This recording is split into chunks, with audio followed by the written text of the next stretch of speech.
I don't have a worry in the world. Do you see that cloud up there with a number 9?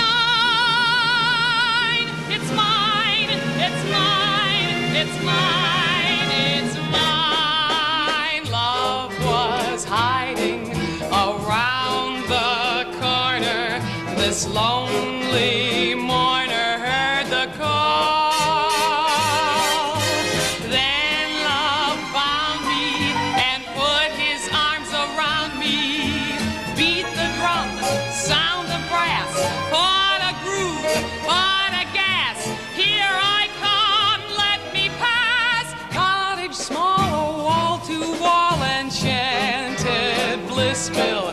In old New Kissville, the greenest, grandest, greatest state of them all. If it lasts forever, I'll love it. If it's one short lifetime, I love it. One short lifetime is long enough for singing. Listen, love, I had a ball.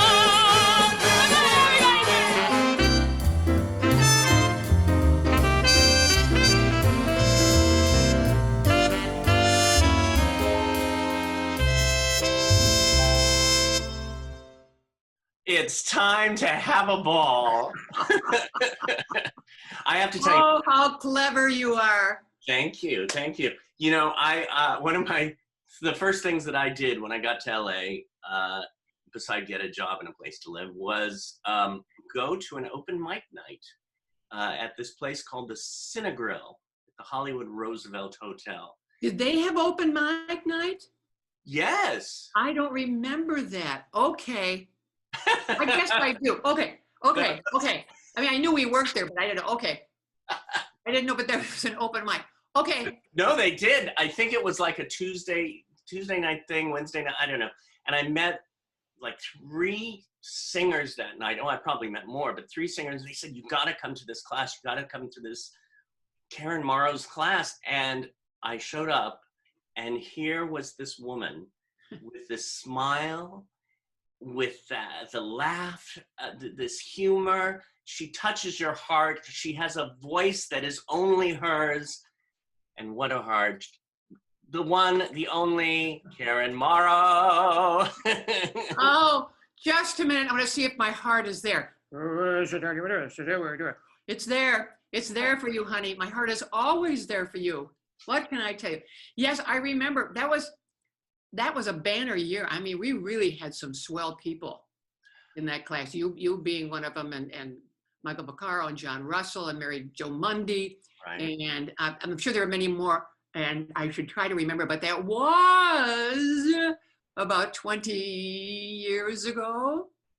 Because I had taught at other places before that.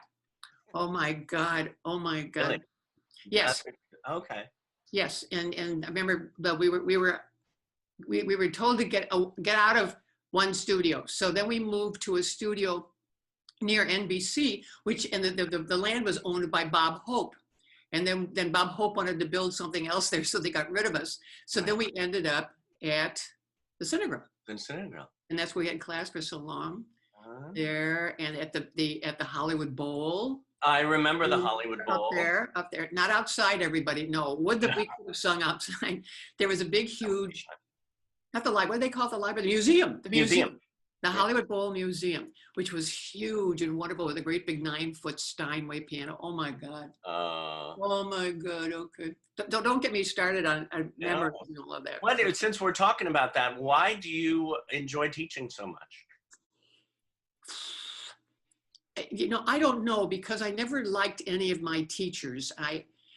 This is a terrible thing to say, but I went to Catholic schools. I went to Catholic schools from kindergarten on up through college. Right. So that's 12, 13 years of nuns. Now, there were lovely women, but I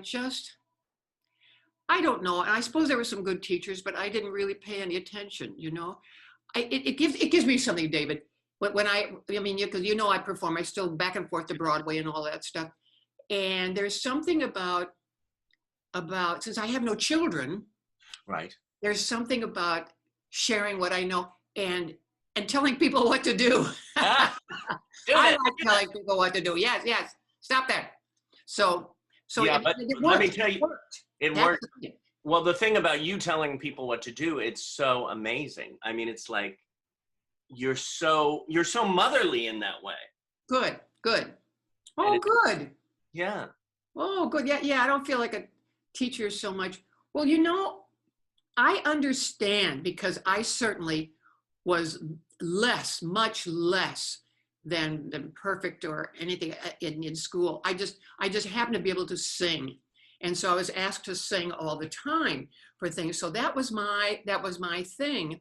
And when I got out of college, I didn't have anything to do, but because I could sing, I was heard and therefore I was hired.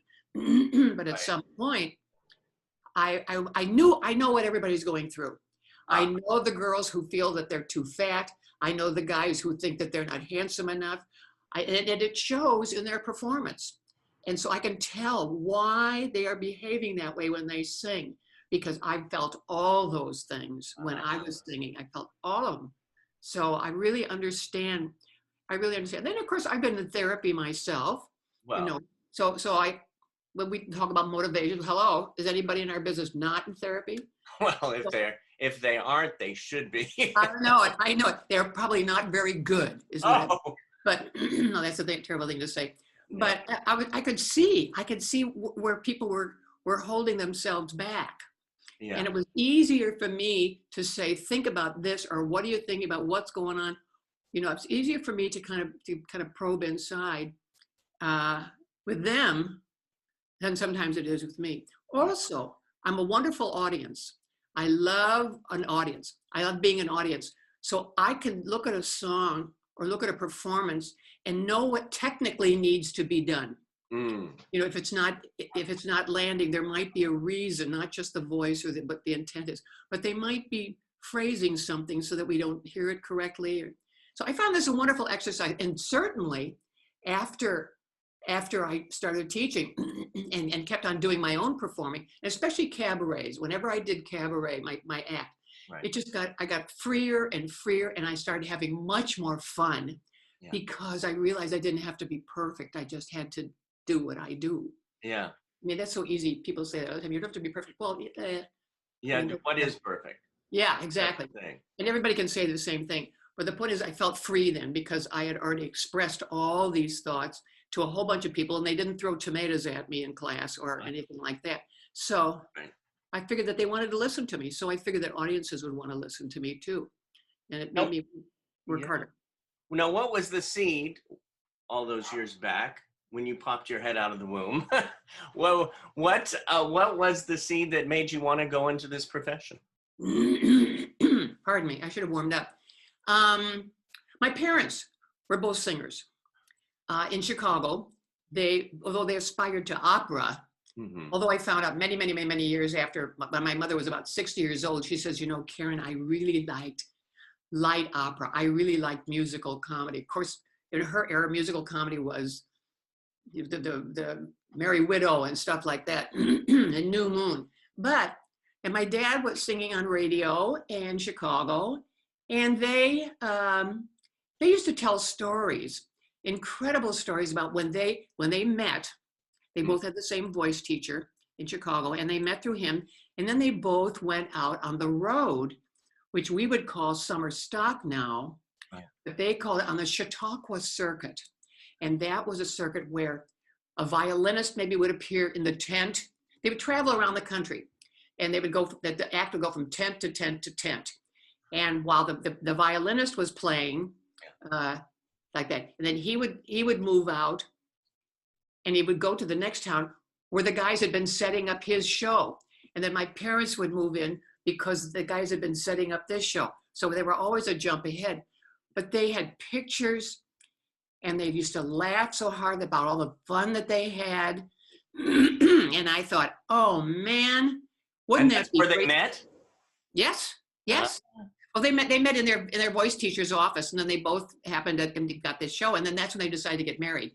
Oh. And it just sounded so not glamorous. It just sounded like fun because they laughed so, and they had pictures of all these characters that were in the shows, and they used to tell stories about this one guy who would sneak out of a hotel every night so he wouldn't have to pay. You know, I mean, just wonderful characters, and how he would wear silly things, and then they would sit there and they would laugh so hard. I still have those pictures and that inspired me. And because I could sing, I thought everybody could sing because my uncles sang, my aunts sang, everybody. I can imagine your voice when you were like 2. Oh, you know? The first time the first time I sang, I was 3 years old. I went, God bless America. It was that loud, standing on a piano bench. And I remember my parents just going, okay. So they picked me up off the bench and sent me to my room with a cookie. Oh. So, but that was it. I sang God Bless America for the first time. And you got paid. You got paid for your first singing job by a cookie. But I got applause. Oh, David. Well, now, when did you first decide that you were going to be in the show business? In the show business. You know, I recognized this the other day. I've been going through all my crap while we've been in quarantine, and I found some old cassette tapes. Now, I knew from the beginning when I popped my head out of the womb, I felt, I gotta do something. Gotta dance or something. Really? No. Early on? Was there any influence in your life? Well, no, because my mom was a secretary. My dad did have a good voice, and we used to sing together. At Camp Arazim, I used to be the Big Z when I was a teenager, and I would sing In Kelohenu every day after lunch. But I remember in high school, and I was coming across these tapes, and I was listening to it. It was Bells Are Ringing. Oh, I love that show. Yeah. And I played Dr. Kitchell, the dentist. And I was the nerdy teenager at school. I didn't feel like I had a lot of friends. I was in the drama department, blah, blah, blah. No, I didn't have any dates and that I knew about. And so I did this role. I got up on stage. I was singing, I love your sunny teeth, and at the end, they were laughing. The audience was laughing. And I'm like, I'm loving this. And it's just giving me energy. And then at the end of the one scene that I had, I think I had 2 scenes, but that scene, I got this applause and everybody stood up and I was like, oh. So that's when it really hit me, sophomore in high school. Oh yeah, no, there's nothing like that. The giving of yourself. Now there are people who sing and they don't give of themselves. They just stand there and sing and look prettier and look handsomer and stuff like that. But when you give it all and the audience responds, that's the link. That's the thing that connects and you go, I want to do that all the time. It's about connecting, I think. That's wonderful, David. Oh, that's wonderful. That's a funny part. Well, I love that show. I mean, my audition songs, when I went to New York, my audition songs were from Bells Are Ringing. I mean, really? Oh, it was Judy Holliday. I sang, yeah. I'm in love with a man, Plaza, 443, what about me? Well, you've heard me do that. Yeah. Yeah, it's silly, but, yeah. Oh, yeah. Oh, my God. No, but your big break on Broadway was I Had a Ball, correct? Yeah, my big break was before that. There was a revival, the first revival after 25 years of the original of Boys from Syracuse. Now that had been done in the 40s or whatever. So this is 60. Yeah. So this was 1960. Well, actually, no one. The minute I got to New York, I got in a show down in the Village called Sing Muse. And it was written by Eric Siegel, the one who wrote Never Having to Say or Sorry, who wrote Love Story, and Joe Raposo, who eventually wrote all the music and the songs for Sesame Street.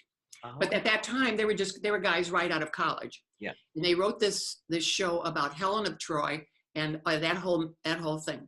But they called it Sing Muse. And so, of course, my first song was Why Did You Marry Me, Menelaus? And that was it. And they went, oh, okay. I love Okay, this new girl has hit town.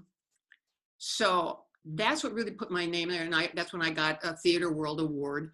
And me and Robert Redford and wait a minute. Oh, Jones. He's the African American who does Darth Vader, the voice of Darth Vader. Oh, yeah, James Earl Jones. James Earl Jones. Yeah. We all got the award at the same time. And I said, I wonder whatever happened to those guys. When I look at the book that has our pictures in it, I said to James Earl Jones years later, I said, did you ever look at the book and think of me? He went, oh yes, all the time. 3 grades. But that's what people started taking notice. Then I started doing television. Oh, you did television before? Yeah, I did television first. Well, I know that you were on, my God, Mike Douglas, Johnny Carson. I mean, I did that a lot. But before that, my first show on television nationwide was on the Red Skelton show. oh, I know, and it was to be my debut, and that was. And they did them live then, and they weren't pre-taped. And that was the night that either the Bay of Pigs invasion or the United States invaded something else.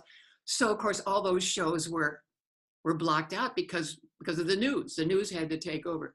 Yeah. So eventually, I guess we did go on sometime, some down in the future and stuff like that. Right. But then I did Gary Moore. See, all your people probably don't know who these people are. Well, they're going to look them up tonight. Okay, but Gary Moore. Yeah. And I remember doing that. My favorite was when I did that with Nat King Cole. Now, maybe some of your guys know who Nat King Cole is. Oh, yeah. But to tie in with, I don't want to upset anybody, but this was way back in the 60s, Yeah. And at the end of Gary Moore's show, all the guests would come down and we would hold hands and we go, thanks for dropping by. Hope to see you soon. Good night. I mean, everybody would sing that, all the guests and Gary in the middle. And then, so I of course I couldn't even speak because Nat Cole was on the show and he was absolutely my favorite. Oh, I could listen to him forever. He was so smooth. And he was standing next to me holding my hand and I said, oh, I'm so honored. Oh my God, I'm so honored. He was sweet and lovely. And we said, thanks for stopping by. Hope to see you soon. Good night. Then we took a bow. And that was it. They got hate mail. So much hate mail because this lovely blonde was holding hands with, they didn't call him African American then. But it didn't occur to me that was not something to do. I mean, he was Nat King Cole, for Christ's sake, and I was only Karen Morrow from Iowa. So I really learned. I really had a big lesson that day. So when I see what's going on now, I go, oh my God, if only you had worked with Nat Cole. Oh my God. Well, it just all depends. Yeah. But from those things, I went on to, I did the National Company of the Unsinkable Molly Brown. I took over for Tammy. I did that. And then it was after that I auditioned for I Had a Ball, Broadway show, and got that. Right, with Buddy Hackett. Buddy Hackett and Richard Kiley. I had my choice between that show. There was another show called Kelly that was going to open at the same time. And it was so much more refined. I mean, I Had a Ball was all about Coney Island and Buddy Hackett. He was funny, yes, but he was going to star in a show, Buddy Hackett talking. I thought, what is that? So I thought, listen, I'm gonna take the Buddy Hackett thing because it'll be over and it'll be fine and everything. And so Kelly opened without me and closed either in one night or in 4 days, something like that. It has a colossal reputation for being. I mean, they just sold it. It was going to be the greatest thing. And we ran for 6 months and we could have gone longer. Yeah. Exactly. We could have gone longer because Buddy would do his act at the end of each show because he knew we had a clunker of the show. Oh. But he would do his act afterwards and the audience would stay and the orchestra would stay. And we had packed house every night. And you had the main song. The back, yep. They had the song, the title song with the whole company. Thank God for that. But yeah, they did that on the Ed Sullivan Show, and I've been hearing from people ever since. I mean, they see it. They go on YouTube and see it. It's It's wonderful. But I look at myself and I go, oh, gee, who was I then? I mean, I didn't know anything. I knew nothing. I was in my early 20s, you know, Right. I knew nothing how to perform. I just opened my mouth. I have a... So now I know so much more. But that was it. And then that kind of started the ball rolling for the rest of the flops that I did. Oh, no. And other things. No, I did a lot of television. Yeah, the talk shows, I really did a lot of talk shows. Well, you did over 36 Merv Griffin shows. Oh, yeah. I was a guest pretty regularly on there. Yeah. Yeah, he liked to play the piano for me. He loved to play the piano, and my favorite song was one of his favorite songs. It was Time After Time, and he loved playing that song. He was very good, you know. He could play in any key. Yeah. And so he would play that. In fact, the one thing that I remember, and I can't get a clip of this, and I don't know how, I can't get a clip of it. One night he booked me and James Brown. You know, James, I'm all right. I mean, you know, total crazy, wonderful rock country. I don't know what style would you call him? Oh yeah. I mean, deep soul. I don't know. Very deep soul, and he was a little wiry guy, so he booked us together. I mean, You do a duet? So popped it on the two of us, sprung it on us, and and he looked at me. James looked at me, and I looked at him, and we said, okay. And he said, I want you both to sing Time After Time. He said, James, do you know that? And he went, oh yeah. And I went, oh God, this is going to be awful because he's going to go all over the place and do his pop sound. Yeah. And there I am, stupid little Karen from Des Moines, going to go Time After Time. Well, Merv started to play, and James sat next to me, and we looked at each other, and he started singing in perfect harmony, never goofed from the melody, never did any licks, never did anything to destroy that perfect melody and me. And we looked at each other so soulfully. I was so shocked and so by the fact that he totally put what he does away, put it away in a drawer someplace, and decided he was going to do this for me. And I can't get a clip from any. We're gonna have to research that. I have put people onto it. I'm sure that unless they erased everything from that show. Some shows, of course, they erased. Yeah. But others, they're in the vault somewhere. Well, they show the Merv Griffin show on WeTV and places like that all the time, but they don't show the music because they would have to pay royalties for it. So you'll see me sitting on the couch at the end of the show, right, but you won't hear what I've been singing. So I even went online and said Merv Griffin show James Brown, type that in, and then nothing came up. God, I'm going to throw out a name and see what comes. Jerry Herman. Oh, well, Jerry Herman. I don't know if your audience knows, but he's the man that wrote Hello, Dolly. Thank you very much. And Mame. I mean, those shows. Somewhere right now, as we're speaking, somebody is doing Mame and somebody is doing Hello, Dolly, even if it's in grade school. Right. Every school, because they're safe to do. They're wonderful shows. Jerry wrote those, and he wrote some other wonderful ones, La Cage aux Folles. Oh. I mean, based on the movie, you know how wonderful that is. And he wrote Milk and Honey, which was about Israel when it was wanting to become independent. Beautiful music, beautiful music. Plus, he wrote some reviews and stuff before. But he always liked my talent. He always liked to audition me for stuff. And right. He liked my audition song. He left. He just said he still remembered the audition song. But anyway, he then asked me to do concerts with him, with the orchestras and stuff like that. And then eventually I traveled with him. Yeah. We played all over the country. We did colleges and high schools, and then he gave scholarships. Yeah, I remember, and thank you very much. I received one of those one of the years. Yes, that's right. Oh, that's right. Those were the Jerrys, the lucky Jerrys. That was just a highlight of. Yes. Yeah. You got $100. I see. I don't even remember the money. I remember the honor. Yes, but finally I dwindled down because I was running out of cash. Jerry gave me a big hunk of cash, and then I was kind of doling it out over the years. And then finally I got down to $50. And then finally I said to the class, I said, I can't give out any more Jerry's because I don't have any more money. They said, Well, no, that's fine. no, So, it's not about the money to get the, no, I know. from Jerry, Yeah. Yeah. No, he was extraordinary. He was very important in my life, and he was very important in a lot of people's lives. In fact, kids now that got his scholarship from the high schools that we played and stuff like that, they are now grown up, and they write him letters. Of course, Jerry just died not too long ago, about 3 or 4 months ago, which was, well, he was really he was kind of frail. But we did the great big show at the Hollywood Bowl. That was a salute to Jerry. And that was one of the most exciting things that I've ever done, because it seats 18,000 people and every seat was full. And it was the Los Angeles Philharmonic.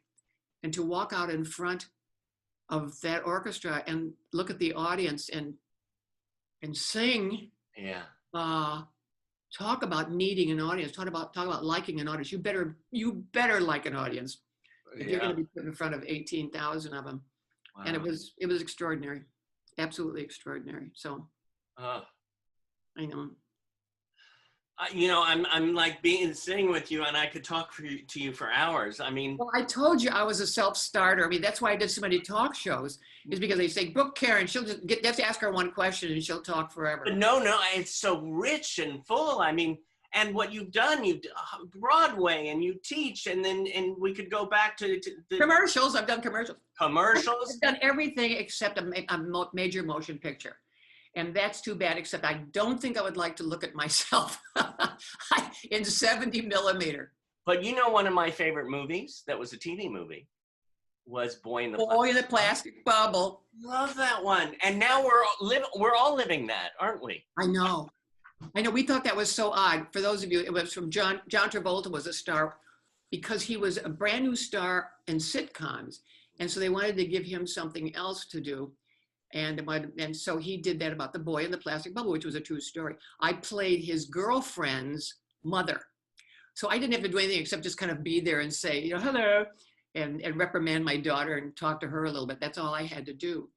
But it was, we would go on location. We'd go to a lake. We'd go to a forest. We'd go to a high school and photograph the graduation. And it was, he was darling. And I would run into him later on before he became really famous. So after that movie, he was taking dance classes at the same place I was. And so we would talk and stuff. Wow. Well, that must have been a fun movie. It was, because we laughed a lot, although he had to work really hard because he was the star of it. But he had this long hair. And I remember the wind would blow his hair and we'd see his ears, and I'd go, oh, he's got ears. Because in it wasn't Welcome Back, Kotter. What was the show that he did? Welcome Back, Kotter.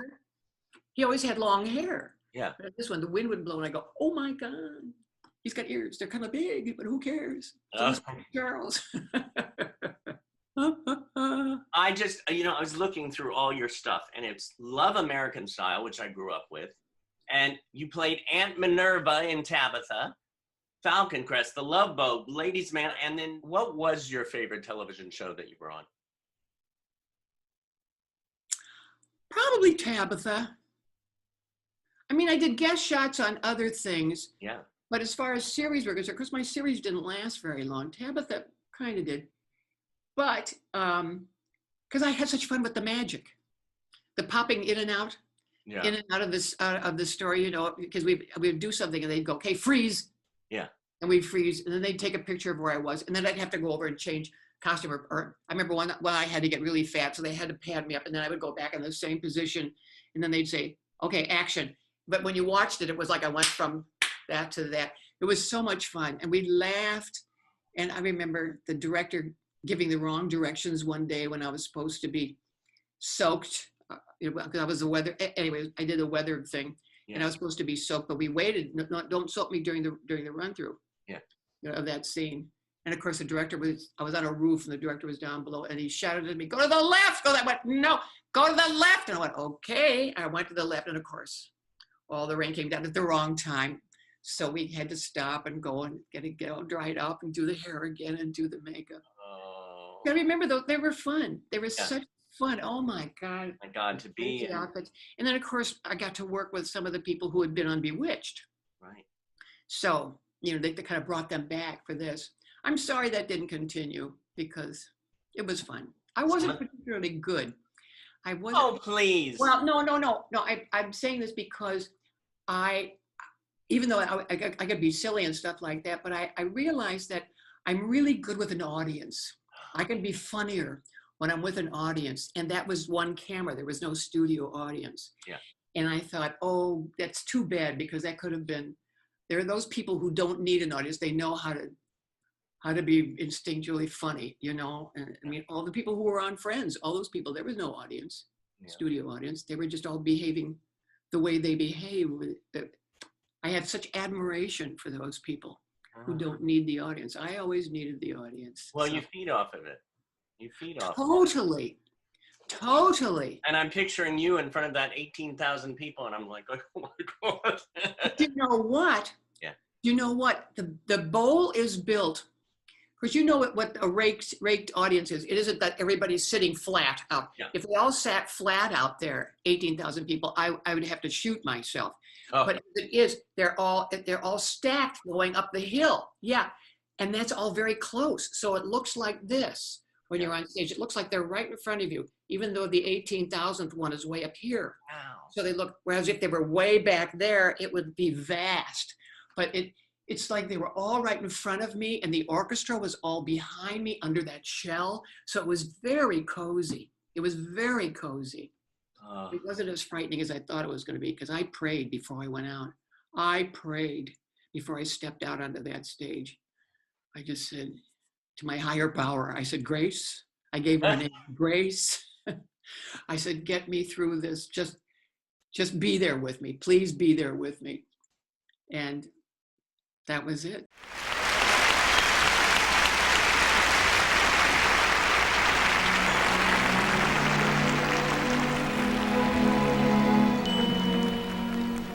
They keep telling me the world is mass confusion, that now the creed is lust and greed and lies. But I simply must retain my grand illusion. So when I look at life, I close my eyes.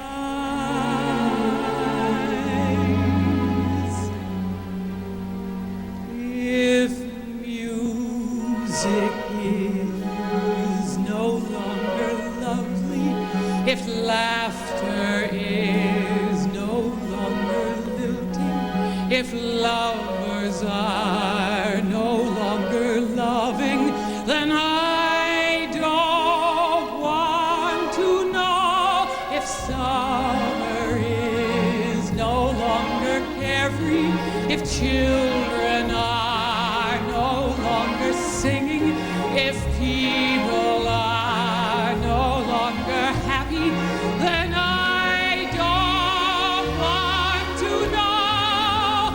Let me hide every truth from my eyes with the back of my hand. Let me live in a world full of lies with my head in the sand, for my memories all are exciting, my memories all are enchanting, my memories burn in my head with a steady glow. So if my friends, if love is dead, I don't want to know. If music is no longer lovely, if laughter is no longer lilting, if lovers are no longer loving, then I don't want to know.